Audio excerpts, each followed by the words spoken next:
माँ मेरे पैर कहाँ है? माँ मेरे बस बस बेटा, हाँ बेटा हम हैं ना। माँ मेरे पैर। जब अरुणिमा की आंख खुली तो अस्पताल की सफेद छत उसे घूरती दिखी। शरीर में दर्द था, पर उससे ज्यादा दर्द तब हुआ जब उसने नीचे देखा। घुटनों के नीचे कुछ नहीं था, सिर्फ पट्टियां, सिर्फ खालीपन। वो वॉलीबॉल की राष्ट्रीय खिलाड़ी थी, दौड़ती थी हवा से तेज, और आज उसके पैर ही नहीं थे। ये कहानी है उस लड़की की जिसने जिंदगी से सब कुछ छीन लिया गया, फिर भी उसने दुनिया की सबसे ऊंची चोटी पर तिरंगा लहराया। अरुणिमा का जन्म उत्तर प्रदेश के अंबेडकर नगर जिले के एक छोटे से गांव में हुआ था। पिता एक छोटे से सरकारी दफ्तर में क्लर्क थे, माँ घर संभालती थी। 5 भाई बहनों में अरुणिमा इकलौती बेटी थी। घर में पैसे की तंगी थी, पर सपनों की कोई कमी नहीं। छोटी थीं तब खेलते हुए लड़कों को देखती और सोचती, मैं भी खेलूंगी, मैं भी देश के लिए कुछ करूंगी। वॉलीबॉल से प्यार हो गया उसे।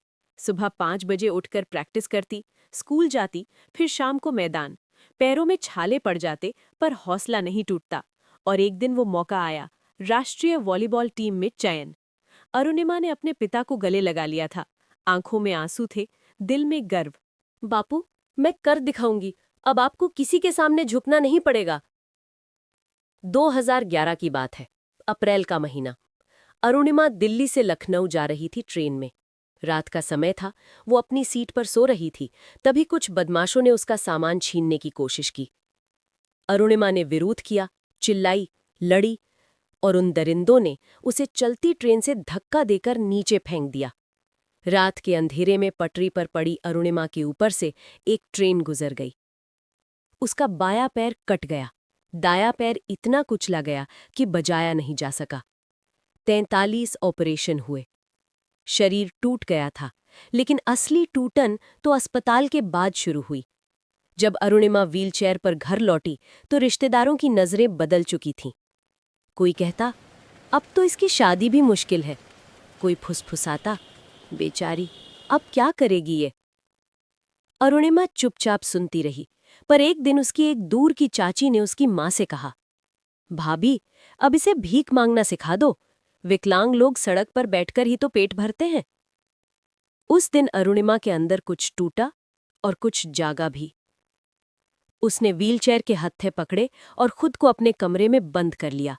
रोई, घंटों रोई। फिर शीशे में खुद को देखा, पैरों की जगह खाली जगह देखी, और मन में एक आवाज गूंजी, नहीं, मैं हार नहीं मानूंगी। मैं वो काम करूंगी जो पैर वालों ने भी नहीं किया। एक दिन टीवी पर माउंट एवरेस्ट की डॉक्यूमेंट्री चल रही थी। अरुणिमा ने उसे देखा और उसी पल फैसला कर लिया, मैं एवरेस्ट चढ़ूंगी, बिना पैरों के। लोगों ने हंसी उड़ाई, पैर वाले लोग भी डरते हैं, और ये बिना पैर की लड़की।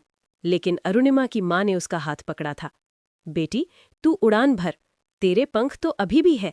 अरुणिमा ने कृत्रिम पैर यानी आर्टिफिशियल लेग लगवाए। पहले कदम पर ही गिर गई, फिर उठी, फिर गिरी। महीनों तक सिर्फ चलना सीखा, फिर शुरू की पर्वतारोहण की ट्रेनिंग। हिमालय की ठंड में, बर्फ में, पत्थरों पर कृत्रिम पैरों से चढ़ाई करना जानलेवा था। शरीर टूटता, दर्द असहनीय होता। रात में कई बार सोचती, छोड़ दूं, क्यों पागलपन कर रही हूं मैं।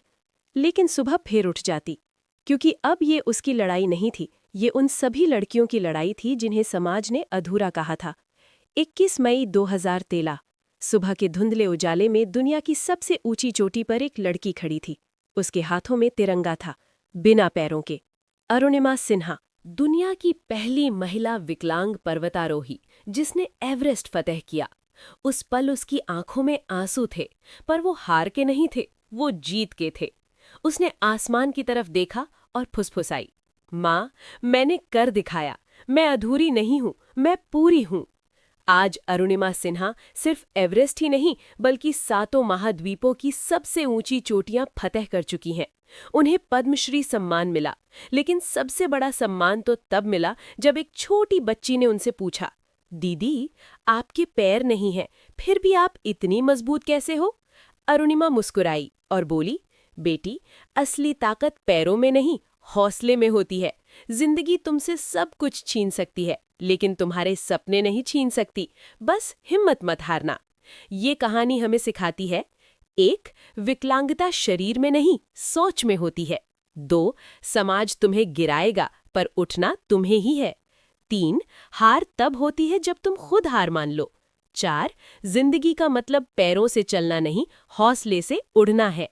अरुणिमा सिन्हा आज भी लड़ रही है, अपने लिए नहीं, उन करोड़ों लोगों के लिए जो खुद को अधूरा समझते हैं।